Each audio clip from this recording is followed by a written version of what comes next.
देखिए, ऐसा है कि पत्रकारिता दोधारी तलवार है, ये कहने की बात नहीं है। इस मुकदमे से सच जैसी बिल्कुल प्रतीक हुई है। जब प्रकाशन किया तो इसमें इनसे रंजिश रखी गई और इनके खिलाफ एक झूठा मामला बनाया गया। नमस्कार दोस्तों, एमपी के साथ साथ रीवा पुलिस भी अजब गजब है। जी हाँ, ठीक सुना आपने। जब पुलिस के खिलाफ खबरें चलती हैं, उनकी नाकामयाबी सामने आती हैं, गिनाई जाती है पत्रकारों के द्वारा, तो उन्हें फर्जी मुकदमों में फंसा दिया जाता है। जी हाँ, ऐसा ही एक सनसनीखेज मामला रीवा में उजागर हुआ है, जहां आपको बता दें पत्रकारों के खिलाफ फर्जी गैंगरेप पॉक्सो मामले में रीवा न्यायालय ने ऐतिहासिक फैसला सुनाया है, जिसकी वजह से पत्रकारों को न्याय मिल सका और वे दोष मुक्त करार दिए गए। न्यायालय के ऐतिहासिक फैसले से षड्यंत्र, झूठा आरोप, झूठे गवाह, पुलिसिया मनमानी बेनकाब होकर रह गई। खबर को विस्तार में आपको बताएं तो यह रीवा जिले के सिविल लाइन थाना क्षेत्र की घटना है, जहां आपको बता दें रीवा जिले के सिविल लाइन थाना क्षेत्र में बीते 21 मार्च 2022 को मारपीट की घटना की खबर रीवा के पत्रकारों द्वारा समाचार पत्र में प्रकाशित की गई थी। उन्हीं पत्रकारों द्वारा पुलिस की नाकामियों की खबरें भी आए दिन प्रकाशित की जाती थी। पत्रकार अमर मिश्रा, पत्रकार उमेश सिंह और प्रद्युमन शुक्ला न सिर्फ पुलिस के लिए किरकिरी बने हुए थे, बल्कि उन कथित पत्रकारों के लिए भी मुसीबत बनकर खड़े थे, जो पत्रकारिता का चोला ओढ़कर अवैध उगाही करते हैं और पुलिस का खास बनकर पत्रकारिता करते हैं। ऐसे पत्रकारों ने उस महिला को खोज निकाला जो उनके षड्यंत्र का हिस्सा बन सके, और ऐसे हुआ भी। पुलिस के कुछ लोग भी ऐसे अवसर की तलाश में घात लगाए बैठे थे। पत्रकारों के खिलाफ महिला को शिकायत करने के लिए तैयार किया गया। महिला ने 3 पत्रकारों के खिलाफ गैंगरेप की शिकायत सिविल लाइन थाना में दर्ज कराई, और पुलिस ने उस झूठी शिकायत पर तीनों पत्रकारों के खिलाफ गैंगरेप और पॉस्को एक्ट के तहत मामला दर्ज कर एक पत्रकार को गिरफ्तार कर जेल भेज दिया। जी, हैरान मत होइए, ये पूरी बात एकदम सच है, जिसमें अब जाकर न्यायालय ने तीनों पत्रकारों को दोष मुक्त करार दिया है। ये तो भला हो न्यायालय का, जहां न्याय अब भी जिंदा है, वरना तो पुलिस ने अपना काम कर दिया था। इस हाई प्रोफाइल मामले में दरअसल उच्च न्यायालय ने 2 पत्रकारों को अग्रिम जमानत दे दी थी, लेकिन एक पत्रकार 3 महीने तक रीवा केंद्रीय जेल में निर्दोष होते हुए भी बंद रहा। आरोपी पक्ष से अधिवक्ता धीरेन्द्र नाथ चतुर्वेदी और उसके सहयोगियों ने पैरवी की, और बीते 12 जुलाई 2025 को रीवा न्यायालय ने ऐतिहासिक फैसला सुनाते हुए तीनों पत्रकारों को दोष मुक्त करार किया। और रीवा न्यायालय का यह ऐतिहासिक फैसला न केवल झूठे केस में फंसाए गए पत्रकारों के लिए बड़ी राहत है, बल्कि पुलिस प्रशासन की मनमानी और दुर्भावनापूर्ण कार्यवाही पर भी एक तरह से करारा तमाचा है। पुलिसिया कार्यवाही की निरंकुशता को भी जग जाहिर करती है। तो वहीं देश में चौथे स्तंभ मीडिया का बड़ा सम्मान है, लेकिन कुछ ऐसे लोग भी पत्रकारिता का नकाब ओढ़कर गंदगी कर रहे हैं, जो न सिर्फ पत्रकारिता को कलंकित करते हैं, बल्कि अपनी प्रायोजित खबरों से किसी को भी अपराधी घोषित कर देते हैं। उनका मीडिया ट्रायल देखकर लगता है कि अब इस केस में उनके बताए अनुसार आरोपी को सीधे सूली पर लटका देना चाहिए, और ऐसा उसे समय कई यूट्यूब और चैनल पत्रकारों ने किया भी था, जिससे कि पुलिस पर दबाव बनाकर झूठा मामला दर्ज कराया जा सके, और ऐसा ही पुलिस ने किया भी।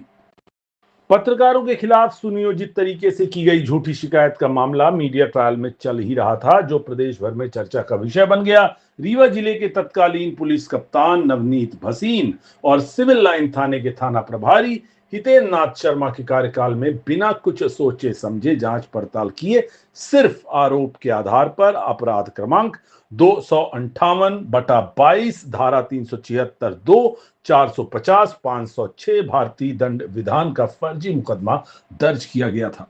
जबकि पत्रकारों के लिए गृह मंत्रालय का साफ स्पष्ट आदेश है कि किसी भी पत्रकार के खिलाफ यदि मामला दर्ज होता है तो उसकी जांच विवेचना पुलिस अधीक्षक और डीआईजी रेंज के अधिकारी स्वयं करेंगे।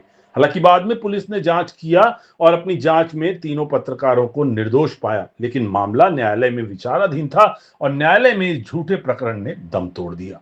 तीनों पत्रकार दोष मुक्त हो गए। इस केस में पुलिस प्रशासन द्वारा पॉक्सो जैसे संवेदनशील कानून का दुरुपयोग कर पत्रकारों को फंसाने का यह प्रयास पुलिस की कार्यप्रणाली और उसकी विश्वसनीयता पर गंभीर सवाल खड़े करता है। पत्रकार उमेश सिंह, अमर मिश्रा और प्रद्युमन शुक्ला के खिलाफ जब पुलिस ने झूठी शिकायत पर मामला दर्ज कर लिया, तीनों पत्रकारों से विरोध रखने वाले कुछ कथित पत्रकारों ने ऐसी खबरें चलाई कि आरोपी पत्रकार कहीं मुंह दिखाने लायक नहीं बचे। उनका मकसद सिर्फ यह था कि किसी तरह से इन्हें सजा दिलवाया जाए। विरोधियों ने इसके लिए एक महिला को मोहरा बनाया और अपने गंदे मंसूबों को कामयाब करने की हर कोशिश की, लेकिन कहते हैं देर जरूर है लेकिन अंधेर नहीं। इस मामले में रीवा न्यायालय से हुए ऐतिहासिक फैसले ने दूध का दूध और पानी का पानी कर दिया। लेकिन सवाल यहाँ यही उठता है, गंभीर सवाल उठता है कि अब पत्रकारों की खोई हुई इज्जत कैसे वापस होगी। इस मामले में जो भी षड्यंत्रकारी थे उनका चेहरा कैसे सामने आएगा। हालांकि मध्य प्रदेश मीडिया संघ द्वारा प्रेस काउंसिल ऑफ इंडिया और मुख्य न्यायाधीश से मांग की जाएगी कि फरियादिया का नार्को टेस्ट कराकर षड्यंत्रकारियों का चेहरा सामने लाया जाए, जिससे कि आने वाले भविष्य में ऐसे अपराध करने वाले मीडिया में छुपे लोगों को न्यायालय से दंड दिलाया जा सके और मीडिया से बहिष्कृत कराया जा सके। लेकिन यहाँ पे कार्यवाही पुलिस अधिकारियों पर, पुलिस कार्य प्रणाली पर भी जरूरी है, जो बिना सोचे समझे इस तरह की फर्जी मुकदमों की FIR दर्ज कर लेती है। अभी मीडिया साथियों के ऊपर कुछ ऐसी धाराओं पर प्रकरण दर्ज किया गया था न्यायालय में, उनका फैसला हुआ, क्या कहना है आपका? देखिए, ऐसा है कि पत्रकारिता दो धारी तलवार है, ये कहने की बात नहीं है। इस मुकदमे से सच जैसी बिल्कुल प्रतीक हुई है।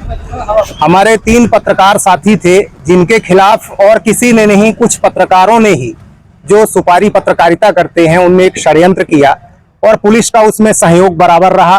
पुलिस ने बिना जांच पड़ताल किए मुकदमा उन धाराओं में दर्ज किया जो इतने गंदी धाराएं हैं कि कुछ दिन तक तो चेहरा दिखाने लायक हमारे पत्रकार नहीं रहे।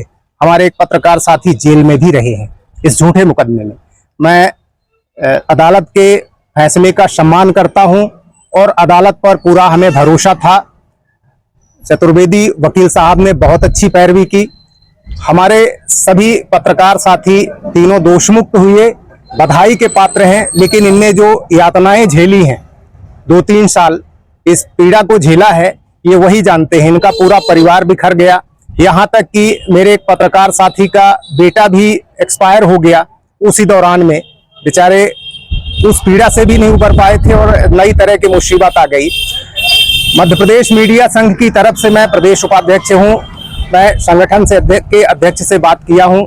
ठाकरे जी ने कहा है कि मैं प्रेस काउंसिल ऑफ इंडिया और मुख्य न्यायाधीश और सभी मैंने वरिष्ठ अधिकारियों से आवेदन पत्र देकर इस पूरे मामले में जो षड्यंत्रकारी हैं उनके खिलाफ मामला दर्ज किया जाए और उन्हें उनके दोष सिद्ध होने पर उनके विरुद्ध कार्यवाही की जाए। ये मांग करने का हम लोगों ने प्रस्ताव रखा है और उन्हें स्वीकार किया हमारे प्रदेश अध्यक्ष ने। बहुत जल्दी हम भोपाल जाएंगे, मुख्यमंत्री सहित, और जहां भी देना है हर जगह आवेदन देंगे और कोर्ट में भी लगाएंगे कि जो इस षड्यंत्र में शामिल रहे हैं, जो फरियादियां रही हैं, हम मानते हैं कि उनको मोहरा बनाया गया था और चूंकि मामला पूरी तरह बेबुनियाद और झूठा था और उनको मोहरा बनाकर जिन लोगों ने इस तरह का षड्यंत्र घृणित किया है और किसी की जिंदगी बर्बाद करने की कोशिश की है, पूरी कोशिश की है और बर्बाद कर भी दिए थे, उनके खिलाफ कठोर से कठोर कार्रवाई होनी चाहिए। कहीं न कहीं पुलिस के मानसिकता और कार्यप्रणाली पर भी प्रश्न उठ रहे हैं, इस पर क्या कहेंगे? देखिए, पुलिस क्या है कि ईगो में रहती है। पुलिस को ये है कि पत्रकार हमसे नीचे रहे और जैसे ही कुछ पुलिस के दलाल टाइप के गवाह मिल जाते हैं या कोई षड्यंत्रकारी मिल जाए, पुलिस तत्काल पत्रकार के खिलाफ मुकदमे दर्ज करती है। 10 साल 15 साल पुलिस मुलजिम बनाकर रखती है पत्रकारों को और पत्रकार निर्दोष है ये साबित करने के लिए अदालत का चक्कर काटता रहता है। ये कोई नई बात नहीं है। यहाँ हजारों ऐसे मुकदमे हैं जो पत्रकारों के खिलाफ झूठे चल रहे हैं।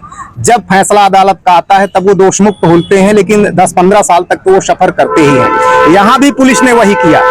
पुलिस ने आनंद फानन में झूठे गवाहों, कूटरचित मुकदमे को दर्ज करके इन्हें आरोपी बना दिया, गिरफ्तारी भी करके जेल में ठूस दिया। लेकिन सच्चाई जब उनके समझ में आई कि ये केस थोड़ा उल्टा पड़ेगा तो आवेदन के आधार पर उनने जांच भी किया। और एक बात और बताना चाहता हूं, गृह मंत्रालय का एक आदेश है कि किसी भी पत्रकार के खिलाफ अगर कोई मामला पंजीबद्ध होता है तो उसकी जांच SP DIG रेंज के अधिकारी करेंगे। ये नियम कहीं भी मध्य प्रदेश में लागू नहीं है। हालांकि इस मामले में फिर जांच हुई और पुलिस ने ही निर्दोष बताया अपनी जांच में कि ऐसा कुछ कोई अपराध नहीं घटित हुआ था, जो भी आरोप लगाया गया है, और ये पत्रकार निर्दोष है। लेकिन मामला चूंकि न्यायालय में था और न्यायालय फैसला अपने टाइम पर ही करता है और अपने हिसाब से करता है।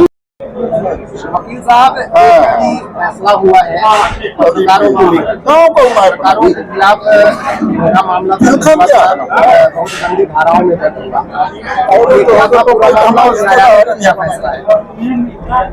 साहब 23/5/2022 को FIR थाना सिविल लाइन में रजिस्टर्ड हुई। 3 पत्रकार उमेश सिंह, अमरनाथ मिश्रा और प्रद्युमन शुक्ला के खिलाफ, इनके खिलाफ धाराएं थी धारा 376 2N, धारा 450, 506 IPC और 500 की 2 धाराएं इनके ऊपर 6 और 5 इनके ऊपर लगाई गई।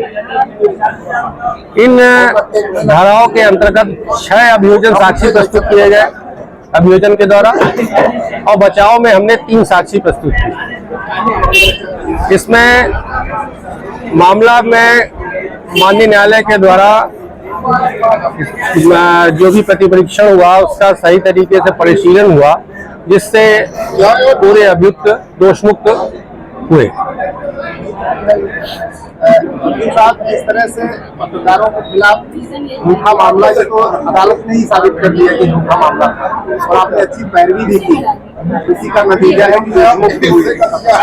देखिए, की घटनाओं को रोकने के लिए कोई संगत धाराएं हैं या कोई शासन की तरफ से ऐसा कोई नियम है, कानून है कि पत्रकारों की सुरक्षा के लिए, जिस तरह से अभी ये झूठा आरोप लगा है, पूरी इनकी जिंदगी तबाह हो गई, बदनामी की, फरारी काटना पड़ा, जेल जाना पड़ा लोगों को, ऐसी को रोका जा सके इसके लिए क्या किया जाए? देखिए, पत्रकारों को एक इस प्रकरण में भी लागू हुआ था कि इसमें उच्च अधिकारी पत्रकारों के खिलाफ जब मामला संस्थित हो उसकी जांच करें, लेकिन जांच भी अगर निष्पक्ष हो, तब अगर इस प्रकरण में तो अगर सामान्य रूप से अगर सही तरीके से इन्वेस्टिगेशन कर दिया जाता तो ये मामला पंजीबद्ध नहीं होना चाहिए, और लेकिन मामला पंजीबद्ध हुआ। पत्रकार, चूंकि इसमें सबसे बड़ी बात एक रंजिश की थी कि एक जो इसमें पत्रकार मुलजिम बनाए गए थे, उनके परिवार के ऊपर जब मारपीट की गई और उसका FIR दर्ज कराया गया। पत्रकार अपना काम कर रहे थे, उन्होंने अपने पेपर में उसका प्रकाशन किया। जब प्रकाशन किया तो इसमें इनसे रंजिश रखी गई और इनके खिलाफ एक झूठा मामला बनाया गया। ये हमने अपने प्रकरण में डिफेंस में भी प्रस्तुत किया। क्योंकि मैटर पॉक्सो का है, इसलिए हम हर चीज यहाँ पे आपको बता नहीं सकते, अभियुक्ति के बारे में भी हम कुछ आपको बता नहीं सकते, और ना ही इंग्रीडियंट्स केस के ज्यादा बता सकते हैं, क्योंकि हमें उसकी पहचान छुपानी है। ये सुप्रीम कोर्ट का फैसला। लेकिन अगर देखा जाए तो अगर पुलिस इन्वेस्टिगेशन सही तरीके से करती तो मामला नहीं बनता। ये माननीय न्यायालय ने इस बात को समझा, और खासकर इसलिए भी जरूरी है कि पत्रकार जो होता है वो लोकतंत्र का चौथा स्तंभ होता है। अगर वो निष्पक्ष रूप से निडर होकर अपना काम नहीं करेगा तो लोकतंत्र सुरक्षित नहीं है। यहाँ पे इन्वेस्टिगेशन अथॉरिटी को, खासकर पुलिस के उच्च अधिकारियों को अपने सबॉर्डिनेट थाने में जहाँ पे FIR रजिस्टर्ड होती है, उनको ये समझाना पड़ेगा, उनको इंस्ट्रक्शन देने पड़ेंगे कि आप मामले की कम से कम निष्पक्ष विवेचना कीजिए, जिसकी कमी हमने इस केस में पाई।